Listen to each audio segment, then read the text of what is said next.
Where's your water? Doctor. Doctor! Consult, please. What should I do for personalities? Dun Dun. This was what started it all. And then we have one for every major holiday. And then we have a whole family right over there. Wait, maybe I should make this more pictures. This looks like an episode of The Office. All right, let's do a mockumentary. Hello, everyone. I'm Zachary Park. I am now 30 years old, although I don't believe it. I'm from, dude, that's way too old. I'm from North Carolina, originally in Raleigh. Here in Boston for my residency, and I am a PGY1. And what specialty? Right now, so I'm doing a prelim in medicine, but my advanced specialty will be PM&R, if you can tell. Give a little flex. Huh? Give a little flex. So I give a little flex right here? Yeah. What do you do on the side? Huh? What do you do on the side? I am actually a food influencer. I'm a huge foodie, and I love creating content for food. So check it out, and then drop down below right here. You ready for your 20 questions to get to know yourself? Let's do it. Sitting. Yeah. The mic's a pager. The mic is a pager. Mic's a pager. Please don't page me. Don't go off. Let's do it. First question. Okay. If you were in a coma, what's the one song that would wake you up? Oh, man. I gotta look it up. Wait, hold up. It would definitely be a Porter Robinson song. Honestly, it'd be anything related to Porter. It wouldn't even be a song. I love Porter so much, Porter Robinson. Really? Yeah. I saw That's a good one. Yeah, I saw a concert. I went to a concert when I was in med school with my med school buddies. And we drove from Winston-Salem to Raleigh. And we thought the concert would be canceled because it was actually raining pretty badly. But they didn't cancel it. We showed off, and he did his entire concert in the rain. Oh, that's sick. And it was beautiful. It was beautiful. Have you heard of Porter Robinson before? I have. He's actually from North Carolina. He lives in Chapel Hill, or maybe he used to. But my friend, Go Heels. when she was Go Heels, yeah. Did you go to Wake? I went to Wake, but I grew up in Raleigh, so I have a lot of friends who went to UNC Chapel Hill. Gotcha. I actually, so I went to college at Boston College, but we started a little bit later compared to all the schools in North Carolina. So when I was, I think, a freshman or sophomore, I had a lot of friends who were in Chapel Hill, and because my school started maybe like 2 to 3 weeks after, I actually stayed with them. Oh. As a sophomore when their school started at Chapel Hill, and I attended all their classes with them because I always wanted to know what it was like to go to school at Chapel Hill. Because when I applied to college, I only applied to Chapel Hill, and then I applied to Boston College last minute. And that's where you ended up. And that's where I ended up because I'm like, when else would I be able to live in Boston? Sure. It's a brand new experience. Like, can I survive on my own? I've been sheltered. I've been living, in North Carolina my whole life, middle of essentially nowhere. It's North Carolina. There's not much to do. Besides like the Triangle area. Yeah, besides the Triangle area. But even then, it's not like a major city. Mm-hmm. Although it's going to be controversial. But yeah, major city. But yeah, and then I basically attended all the classes that my friends attended. And like all the professors would be like, "But can't we see you on a roster?" Like, I attended a Korean class, like Korean 101. And they're like, "Why are you not appearing on a roster?" I'm like, "Oh, I just transferred for 2 weeks." Temporary transfer. Yeah, temporary. I'm entering the portal back afterwards. Yeah, exactly. But anyways, that's kind of a segue into like why, Raleigh, North Carolina, why Chapel Hill. That's how I'm all related. I'm from the area. Dude, I love that place. I still have my UNC anesthesia lanyard that I use. Yeah. Like, literally one of my best friends in the entire world is a pediatrics intern at UNC. I could totally see myself living there and coming back and working there in peds anesthesia. So it's such a great place. It's phenomenal for families. There are so many great school systems. That's why it's like one of the top 5 places that's like the fastest growing in America. Yeah. Because everyone wants to move there. I'm trying to Land convince is a my lot parents cheaper. to move there. They should. I'm trying to. They should. There's Mom, a lot of Dad. Asian people living. Well, Matt, move. Why now? point out, move. That was... I have to learn Vietnamese. My girlfriend's Vietnamese. Oh, wait. Yeah, she's Viet. Dude, you have the same last name. We're not related. Yeah, I'm sure. Yeah, Jenny Nguyen. God, this is the first question. How did we get here? If everyone came with a warning label, what would yours say? Driven. I would say very loyal. And then I would say always looking to have a good time. How are any of those warning labels? Those are all good things. Is this a residency interview? These are all my weaknesses. Yes. Warning label. What's your warning label? I'm the one asking the questions here. Mine would be just don't let me talk. I am the biggest yapper in the entire world. Really? Yeah. That's why I have to be behind the camera. Fair enough. Maybe I should ask your girlfriend. Yeah, she would have a better idea. But I think warning label, I think I can like fall into a rabbit hole pretty bad. Like I can get really like focused and like get major tunnel vision, especially when I'm like working on certain stuff. Like I can have a tendency, like it's a lot better now, but I can have a tendency to like really get focused on one thing. And try to like do a deep dive, learn as much as I can about it, research as much as I can to try to get really knowledgeable about the topic. And then it's a phase. So like I would forget all about it and then move on to the next thing and then move on to the next thing. Like that happened with like stocks and crypto, gaming, all that stuff. So you're a big hobbyist, but like extreme hobbyist. Extreme hobbyist, but it's better now. I feel like I've kind of tuned into what my identity is. So when people look at me, they also have a good idea because it kind of like portrays what I want my image to be. So like now it's like, oh, you know, think of Zach, and then what do we think of? We think of an Asian guy, right? Who's kind of buff, goes to the gym, who loves food, is very passionate about food, and who's very friendly, easy to get along with. And I feel like that's pretty much me. None of those are warnings. But none of them are warnings, yeah. It's all great. What is something specific you're grateful for and why? I am grateful for my food account, which you can see right here again. Dude, I have to pump myself. But I'm very grateful for it, and it's very specific, right? It is. Like not everyone has one, a food account, and I feel like this has opened up so much potential and so many opportunities for me. Like, I started this channel like maybe 3 years ago now. Yeah, about 3 years ago, because I started it in like December, January.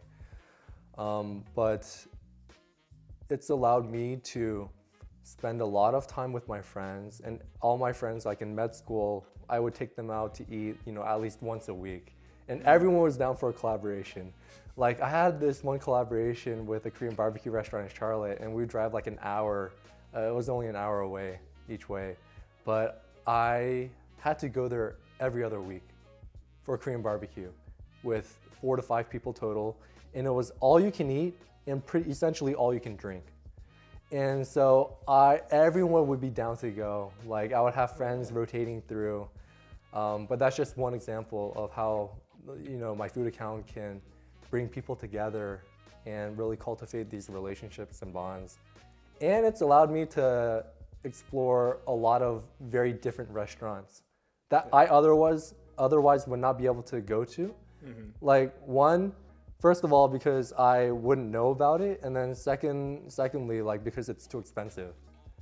You know, on a resident budget, dude, we make so little, yeah. Especially with rent here in Boston. Yeah. It's expensive. Food unites everybody. That's Food something we talked about before we started recording. Like it is something that transcends all backgrounds, languages, cultures, politics, whatever you think of. You can all sit down at the same table and share a meal, and that's something that you know is beautiful about art, but food in particular. Because there are some people that would argue you can live without art, but I don't think any of us can live without food. No, I agree. No matter where you are in the world, wherever you are in the world, you will be eating food. And my channel will be relevant. It's so much editing I have to do to just drop that right here every single time. What's something simple that makes you smile? Actually, no, scratch that. You know what really makes me smile? So my girlfriend, I live with my girlfriend, and occasionally, randomly, she drops these like random notes. Like sometimes I just go to my desk and there's this random note sitting there, and it's very heartwarming. She basically says, well, like, I love you so much, like, have a great day, I miss you, you know, like, I'm so thankful that you're here in Boston. So it's very heartwarming, very heartfelt, and it's a very, very nice gesture. So it is very simple, you know, like sometimes she writes a lot, sometimes she writes a little, but it definitely brings a gigantic smile on my face every single time. Feels like a warm hug when she's not there. There we go. That's the answer. Yeah. There we go. There we go. There we go. I love that, man. That also makes me feel lonely as Anyways, what's the first thing you think people notice about you? I think people notice, and I don't mean to sound like conceited or anything like that, but I think people notice that I'm a little bit, that first of all, I'm Asian. Right? I think that's what they notice, that I'm Asian. If we're just talking about, like, you know, when they see me in person, they see that I'm Asian, right? Yeah. To lay it down. Yeah. Yeah. Being factual, very objective. You're not wrong. Yeah, I'm not wrong. They notice that I'm a little bigger than average compared to your average person, so they can see I hit the gym. And then after they have a conversation with me, they get to know me a little bit better, and they see that I'm very easygoing, very friendly, and I feel like it kind of opens up opportunities for me to make friends pretty easily with other people. Like, I feel like I make friends like that, and I keep in touch with a lot of people because of that. What has life taught you recently? Life has taught me about time management. I think with me being an intern in residency, you know, people always say, oh, you know, you're gonna work so many hours, but until you're actually there in the heap of it, because sure, you see interns working, you see residents working when you're a med student, but you don't really know how many hours they put in. Mm-hmm. And now that you're on the flip side and you're actually putting in these hours, you're like, man, I actually work a lot. And because of that, like I still want to live my life too. You know, career, job is one thing, but I also want to dedicate some time for my hobbies, for me to go to the gym, for me to do my food stuff. So it's really taught me to prioritize how well I manage my time. And it's really helped me kind of hone in my time management skills. Like, you don't see me anymore like doom scrolling for hours and hours on social media. Like, if I have something I need to do, I do it. So because of that, I feel like I'm a lot better in terms of like not procrastinating. Because I thought I was pretty good in med school, like in terms of like what that taught me in terms of time management. But like residency is just med school hours on steroids. Yeah. So all my free time has just dwindled down. But like I still want to do my hobbies. I still have a life to live. And because of that, like I feel like my time management skills have like gone through the roof. It's tough. It's tough. I don't think people realize how protected medical students are from a lot of the hours and clerical work of residency. 100%. And like, it's challenging. I mean, even me right now, being in Boston, like this. Yeah, on a Sunday, I'm like, what are you doing here, dude? You should be working. That's fair. I do have a pager in my hand. It's not mine, but it gives me a little bit of PTSD. But yeah, like I have 2 weekends before a month and a half long stretch of having no weekends at all. Yeah, that's brutal. That's like, rough. You just gotta be able to pick up and go like, I'm gonna enjoy this time while I have it, and use it to do the things that I love to do, meet people, catch up with people that I had the blessing of being able to be connected with. And it's harder to do in residency, especially. Definitely. Like I can't be on the planes that I used to be on in med school. Yeah, no, I agree. It's completely different, and like catching up and staying in touch with friends, it's tough. It's tough. It adds a whole another level of intentionality to your time management for sure. 100%. 100%. Couldn't agree more. When do you feel most at peace? When do I feel most at peace? When I'm at home. When I'm at home laying in bed is when I feel most at peace. I'm like, everything is okay. Like the day is done. I can go to bed. I have some me time right before I go to bed. And I'm like, that's the time I catch up on messages, catch up on emails. And I feel like it's a nice way to just end the day. Yeah, and because of that, I feel the most at peace. I'm like, the day is done. The day is done. That's how I feel. The day is done. I'm ready for a new day, but not yet. Chapter I have to go to bed first. Chapter close, at least. Yeah, chapter close. Yeah, let's turn the page, Exactly. What would you honestly rate yourself as a person, 1 through 10, and why?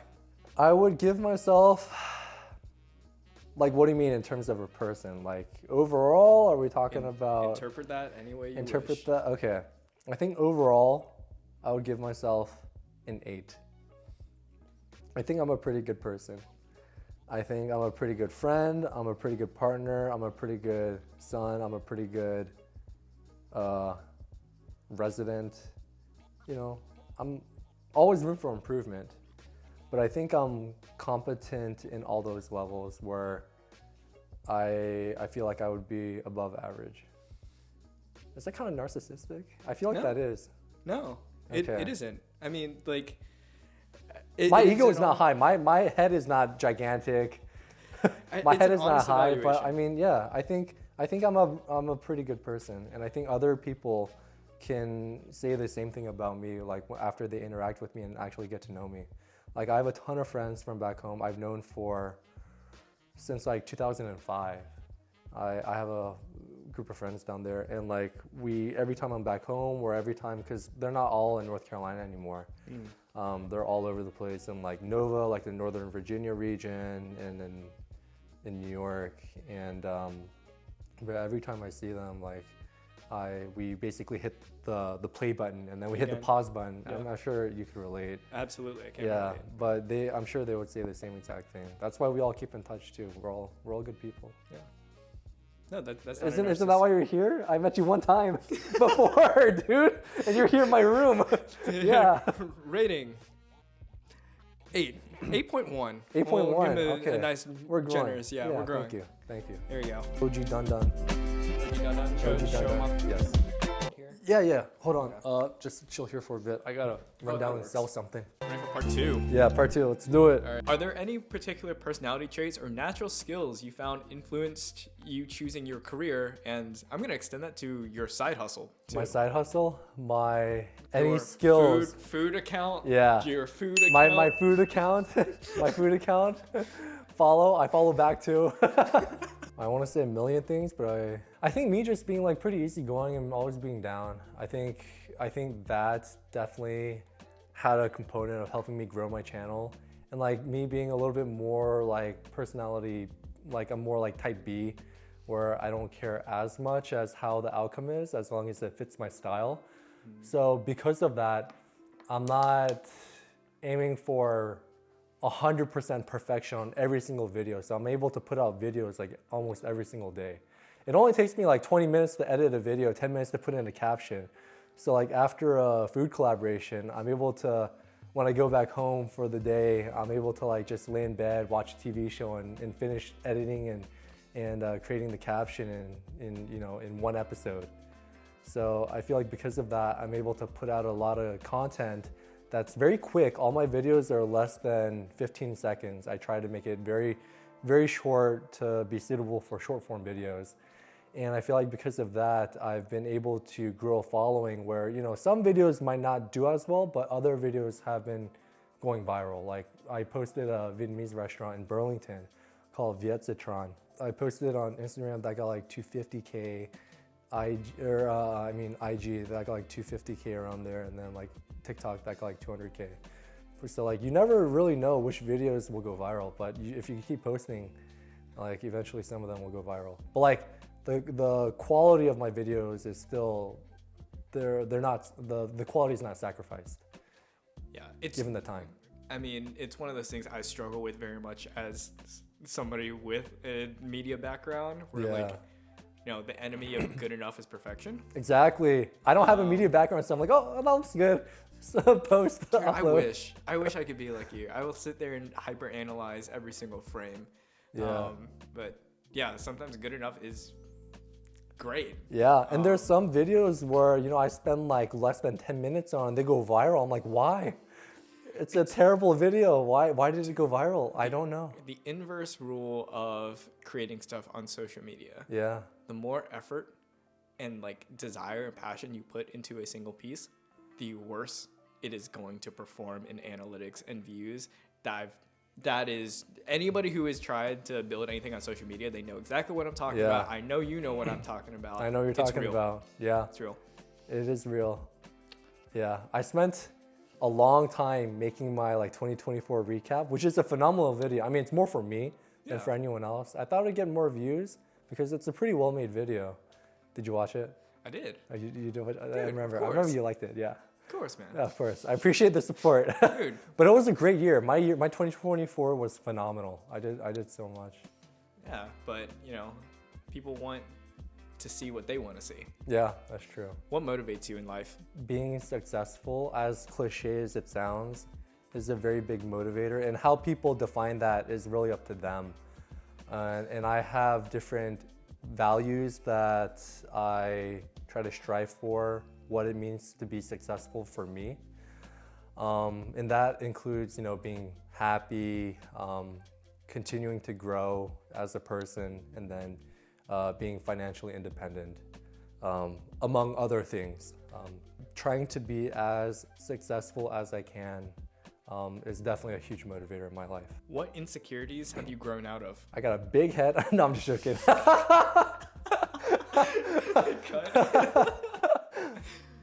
One insecurity that I grew out of, and I'm still growing out of, is growing up, I feel like I had a pretty bad lisp, where, you can't really pronounce your S's and whatnot.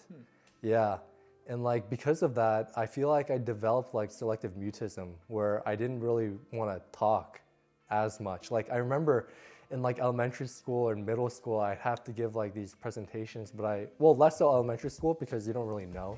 Yeah. Like in middle school and high school, like I would never want to speak up.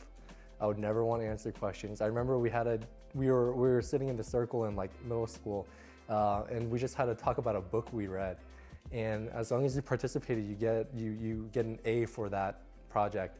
But I didn't speak up the entire time, and because of that, like I got quote unquote on trouble with the one guy who never does his work. It was like me paired with him. And I feel like, because it really made me self-conscious. People would bring it up all the time. They wouldn't make fun of me, but like they'll bring it up to a point where I'm like, oh, that's not normal. Like, is something wrong? But now I'm like, I don't really care. Yeah, it is what it is. Now look at you. Yeah, now look at me. I overcompensate. What if people always misunderstood about you? I don't think people really have a lot of misunderstandings about me. Like, I feel like what they see at face value is what they get. And I don't like cut corners. I don't, beat around the bush. I'm pretty frank. I'm pretty blunt. Just to keep it honest. So I feel like there's not that many, if at all, misunderstandings. Because if there are any misunderstandings, I like to clear it up real quick. I don't like to like let these things settle. So if there's any if you have any misunderstandings with me, just bring it up and we can talk about it. All right? That was the best answer to the question that did not answer the question. Wait. I try to think of it. I'm like, what? I don't think people would really misunderstand me of anything. It's like Tom Holland quote. That's also how you deal with like hate comments and everything. Where it's hate comments. It's one of those things of, if you have a problem with me, call me. If you don't have my number, you don't know me well enough to have a problem with me. And that's the way to keep it real. Yeah. That's how it works. Yeah. What is something that you have been told that you will never forget? That's tough because my memory isn't that good, so I forget a lot. So I forget a lot of things, but my parents have always told me to be happy. So I think that definitely resonates with me. But like also, like I feel like most parents tell their children to be happy anyways. So I feel like a lot of people can kind of relate. But I mean, that's one thing that I won't forget, you know, to strive for my own happiness and try to be happy for other people as well. It make my parents proud. I'm sure you have the same type of like life motto as well. But yeah, I mean, that's something that I won't forget. My parents have already given up so much for me, so I definitely want to pay it forward. Once I make it, I'm still in the progress right now, still in training, but once I make it, I definitely want to be able to give back. What comes easy to you and not to others? Like if I become like hyper fixated on something, if I go down that rabbit hole, I really want to get good at it. And I feel like these are two things that I'm still in the rabbit hole of. Like I have been lifting for many, many years, like over 10 years. And content creation, I've been doing for at least 3 years now. And I'm not gonna stop. There's no reason for me to stop content creating. It's just, it's like an infinite money glitch, you know?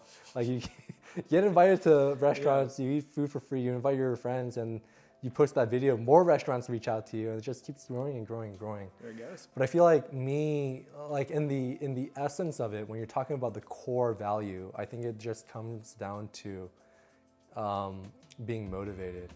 Like what motivates you, and that kind of goes hand in hand with me wanting to be successful and how I define success. And I think like, am I even answering any question? I feel like I'm like going around.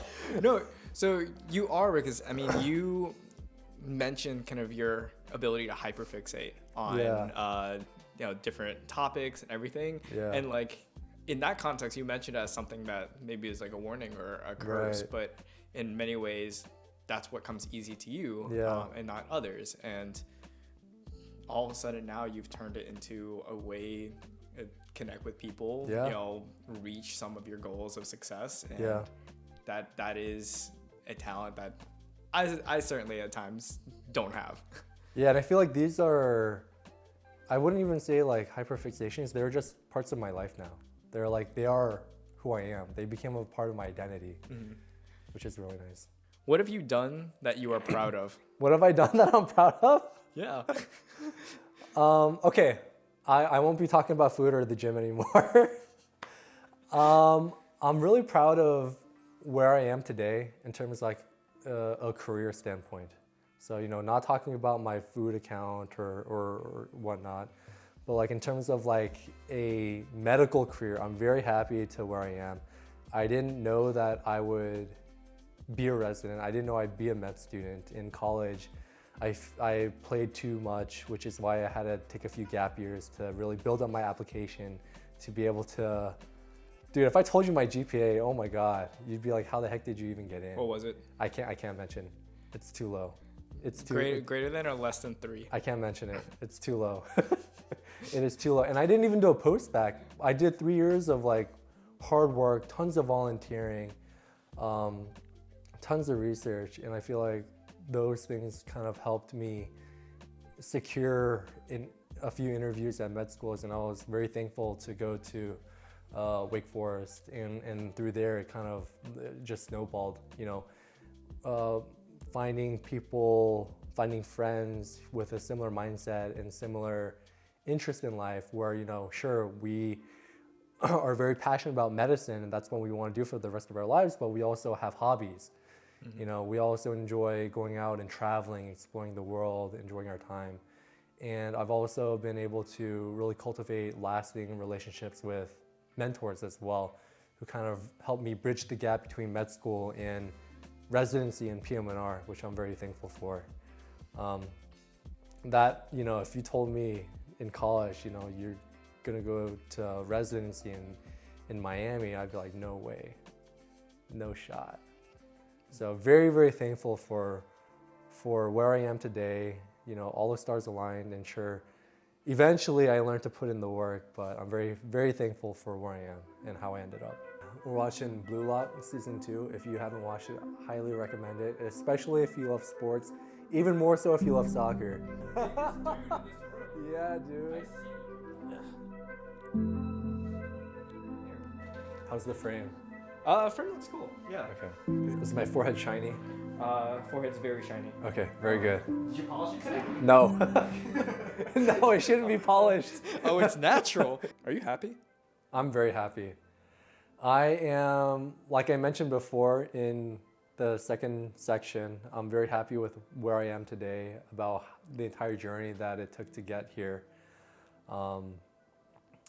I honestly could not have, I don't think I would have been able to achieve this, like in hindsight, like, you know, with the very low GPA, like going out many nights in college, just really living life like a college student would. I didn't think med school was cut out for me, was the career that I wanted to do, but everything worked out, and you know, I'm here today in Boston, and I'll be going to Miami later, so very, very happy, very content. And then plus I got my food stuff. I have my food stuff, you know, I have great friends. I have friends from back home, childhood. I have friends from high school, friends from college, friends in med school, friends in residency, all over America and the world. I have a very loving and supportive family with my parents and my siblings. Very thankful for them.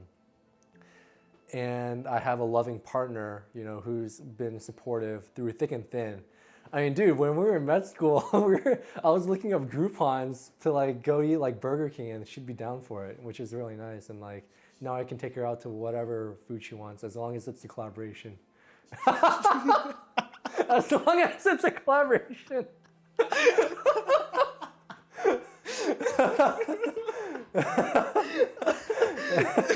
As long as it's a collab, right? That's not out of pocket.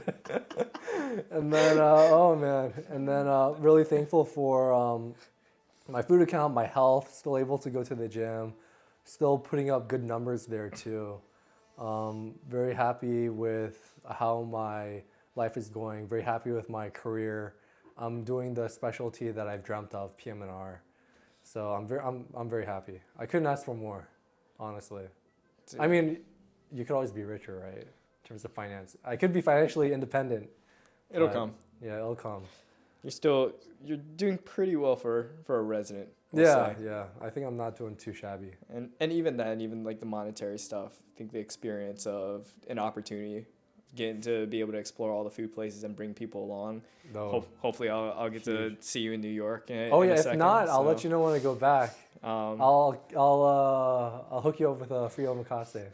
Say less. What is a chance you're glad you took? Going way back, I think my journey of becoming an adult started when I decided to go to Boston College.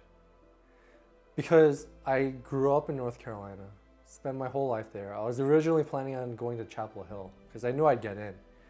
And I was just planning on spending my whole life in North Carolina. But I feel like me going to Boston College opened up my life to like the entire world. Like at first my scope was very narrow, very narrow.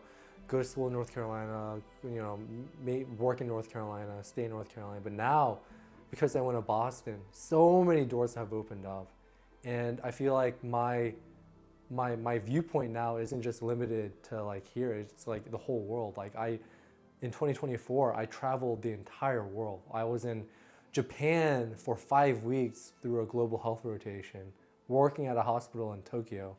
I went to Korea for a month. I went to China in Beijing, Xi'an, and Shanghai. I went to Bali. I went to Egypt and Taipei. I've traveled so much, and I feel like it's because of me going to Boston College. I've made so many friends around the world, and me going there, even though it took me a few gap years to build up my application and eventually go to med school, I feel like every decision I had, all the chances I took, kind of aligned to where I am today. And I feel like in the end, the culmination of all of those chances and opportunities made me who I am today, which I feel like is the best version of myself in my entire life. Like the version you see right now is the best version I have been in my entire life. So I picked a good time to interview you. You picked a great time to interview me. Yeah, great time, phenomenal time. I will say I was like the other path of I wanted so badly to leave my hometown, and then I signed a contract to stay in my hometown for 7 years after high school. 7 years? Because of my BSMD program. Oh, yeah. Gotcha.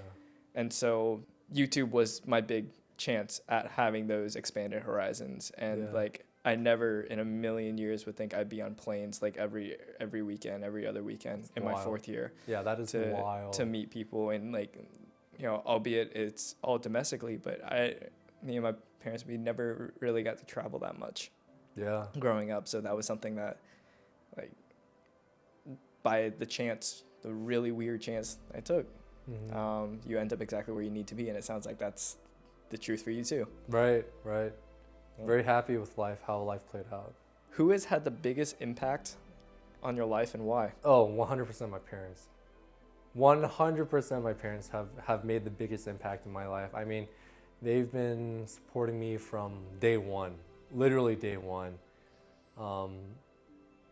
I know my mom really wanted me to become a doctor. It's every Asian mom's dream. Yeah. For their children to become, doctor, engineer, lawyer, whatnot. But at first it wasn't my dream, but then it became my dream through like certain life circumstances and events. But yeah, definitely my parents. There's so many reasons why I want to become successful and give back to my parents, and even then it wouldn't be enough. No matter how much I give back, there's no way I could meet how much they've sacrificed and how much they've already given in terms of like not only finances but like their lives, and just helping me become a better version compared to them from where they ended, from where they are right now, right? I feel like that's the most case with Asian parents. They come over from abroad, they work very hard, low paying jobs, long hours, and then they do everything for their children. They don't go on vacations. I can't remember the last time my dad had a vacation. He's always working. And then he's also, I can't remember, I think the last time he flew on a plane was for my uncle's wedding back in like early 2000. Yeah. So he doesn't go on vacation at all.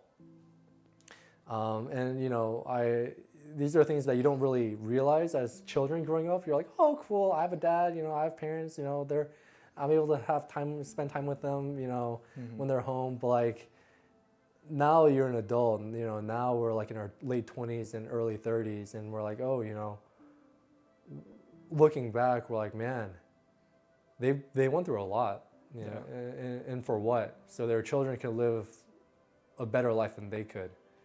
And my parents are still working at a dry cleaners. That's what they do. And they've put so many hours. I'm just hoping that when I become a doctor, I could give back, as early as I can. Yeah, and you will be able to. Yeah. I think that's like every immigrant's 100%. child's dream. Yeah. You mentioned everybody defines success in different ways. I think for me, it's one of those things of the day that I can take my parents out to eat and tell them, don't look at the price, just order what you want. That's my dream. Dude, you can do that tomorrow. Just don't look at the bill. And actually be able to afford it. And okay, there you go. There you go. Let me add that little asterisk. Yeah. What are you afraid of passing down to your kids, like a trait of yours? And inversely, what is a trait of yours that you hope to pass down to your kids? I think a trait that I wouldn't want to pass down is second guessing myself or thinking what other people think. I've gotten a lot better now.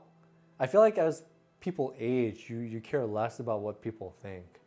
But like, when I was a lot younger, I used to always be cognizant about what people are thinking. Like, are they thinking about me? What are they thinking? Like, did I do something wrong? Like, oh, what should I say next in the conversation? Like always thinking about what's next, always thinking about other people. So, but I feel like it's inherent to being children. You're always, your social circle is very small. You're learning more about yourself. You're cultivating identity. And I feel like as you age, you kind of have a firmer grasp of who you are in terms of your ideals, what you value, who you are as a person. So I feel like if I'm able to teach that to my children earlier on, to just be yourself, Don't think about what other people think. Like, live your best life. Go out and live your best life. That's something that I would really want. So, yeah, in the end, don't want to pass that down. But I feel like it's inherent. So, and then one thing that I would want to pass down is the joy in living, the joy of life. Because I feel like, when you're born, life is a terminal disease. The moment you're born, you're going to die. It's inherent to everybody. It's a part of life. And one thing I want to teach my children is the joy of living and finding the passions in life that's worth living. Whether it's with friends, through family, through hobbies, but just giving them purpose and a drive to wake up every day with a smile. There we go. Sometimes I don't wake up with a smile. I'm like, oh man, another day. But overall, I'm very happy with my life. What do you think your past self would think of you now? How in the world did you get to where you are? Is that a good or bad thing? Good thing. Very good thing. Yeah, very, very good thing. I mean, for me, I applied to med school twice. The first time, I only got one interview. And I applied very broadly. And then I reapplied and I had much more interviews and I eventually got into Wake Forest. But yeah, I feel like if I were talking to myself as a college student, with that GPA and going out that much, there's no shot. I couldn't even have dreamt this. Yeah, there's no way. So very, very, like going back to my life, I'm very happy with where I am right now. Very happy, and I'm very excited for everything that I'll achieve in the future.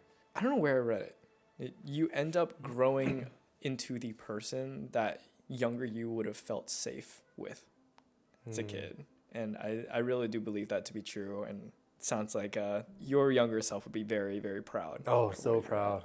So proud. If I were able to talk to my younger self, I'll tell them, buy a lot of Bitcoin.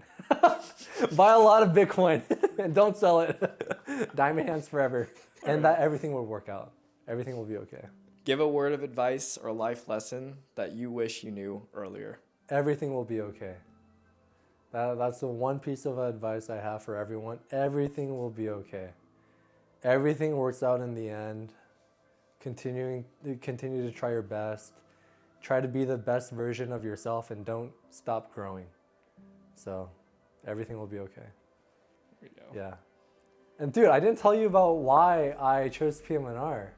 Why did you choose PM&R? Bonus question. Huh? Bonus question. Bonus question, yeah. So, I told you growing up, my parents, they worked at a dry cleaner. So they put in they would be gone from the morning all the way to night. So I would barely see them. And, coming from an immigrant household, the grandparents are a key component of the family hierarchy. And so we lived in one house with everyone, all the family members from three generations. And so whenever my parents were at work, my grandparents would take care of me growing up, all through like early childhood, early adolescence, until we were able to move out when I was in high school. And then, I'd still see my grandparents, but they weren't as integral in terms of like the family dynamic. But growing up, because of my parents always working, I was able to have a very, very close bond with my grandparents, especially my grandma. She was like my number one caretaker. I would spend a lot of time with her, and I love my grandma so much. And because of that, I feel like my dynamic with her was, my relationship with her was much more strong. Very, very strong. More so compared to your average, grandma, grandson relationship. And, so time progressed, time passed, and I eventually went to college. And then when I came back home for a winter break, I saw my grandma in the morning, and then when I came back to visit her, I saw her on the ground, like plant pots were spilled on the ground, like chairs were turned over, and I saw my grandma like laying, like slumped over against the cabinet, and I was freaking out because I had no idea what was going on. And I mean, now I know she had a stroke, but I had no idea how long she was there for. My grandpa had gone out, he was playing golf, and he arrived when we were already in the house, and we called EMS, we called the ambulance, got her to the hospital and everything. But it was a massive stroke. And also a side note, like when I went to college, I was leaning more towards like finance or business. I wasn't even thinking about medicine. This is like the pinnacle point where I shifted my focus to medicine because of my grandma. And so like it was a massive stroke, and she was aphasic, essentially global aphasia, and she had complete hemiparesis. And it was crazy because the morning I was with her, she made me breakfast, we were spending time together, and then all of a sudden, bam, like gone. Because it's one thing for someone to have cancer, I mean, God forbid anyone having cancer, but you're still with it for the most part. Like you're able, their identity of self is still there, who are there as a person is still there, but when they have a stroke, it's like 180. Yeah. Especially if it's massive. Like she was not there. She was essentially a shell of a person.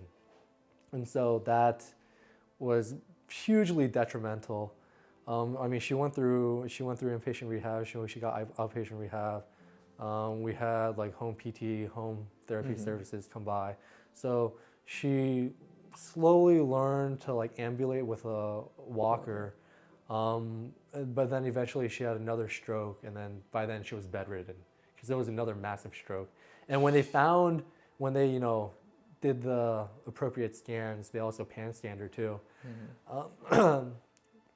And they found like stage 4 like kidney cancer that had like lung, I forget which cancer, but it was like stage 4. It was in her lungs and her kidneys. And like we had no idea. I mean, if she was in any pain at all, we had no idea because I guess she didn't. I mean, it goes along with like the elderly Asian grandparent mindset. They don't want to be a burden, right, to anyone.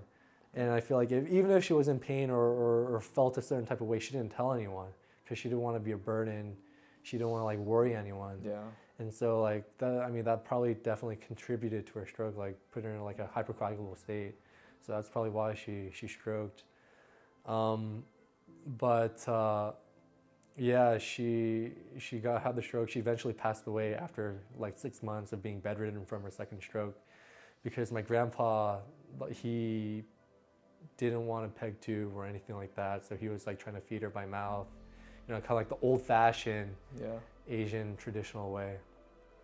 But yeah, and because of that, that's one of the main reasons why I turned to rehab, like PM&R, because I saw how life-changing it was, not only for the patient but for her family members involved. Yeah, how you try to maximize their recovery process and do as much as you can. And we thought that she'd never be able to walk, but she was eventually able to walk. She was able to produce a few words that we thought would never be possible, especially for someone who's not in medicine. You're like, oh, this is it. That's their new baseline now. Right. But yeah, that just shone a light on how life-changing the field of not only medicine could be, but PM&R. And so that's one of the reasons why I decided to pursue PM&R. So after that, I decided to be pre-med.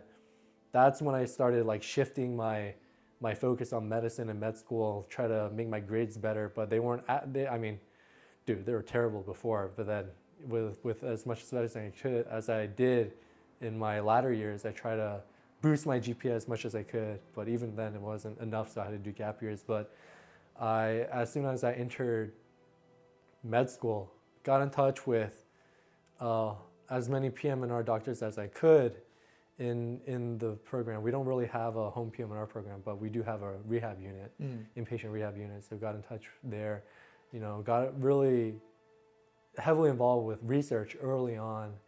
Went to a few conferences like AAP and AAPM&R. Got to know a lot of really good people there, and eventually ended up doing PM&R in Miami, which is incredible. Dude. But yeah, that's why I chose PM&R. Dude, that one, thank you so much for sharing, and two, you're gonna be a great PM&R doc. No, appreciate it, dude. So good. Appreciate it.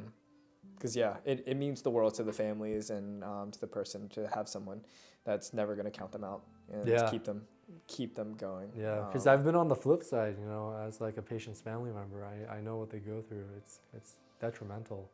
Yeah. But like for the most part, I mean, PM&R, we're able to see a lot of really good outcomes by the end of if they're inpatient, like their 2-week period. Yeah. Well, dude, that's all I got for you, man. Yeah. Thank you so much. No problem. Seriously, no problem. It's been good to catch up. Yeah, for sure, man. Oh shit. That's a pager. That's my pager. It's fine. It'll still work. These things are tame. You can drop it again.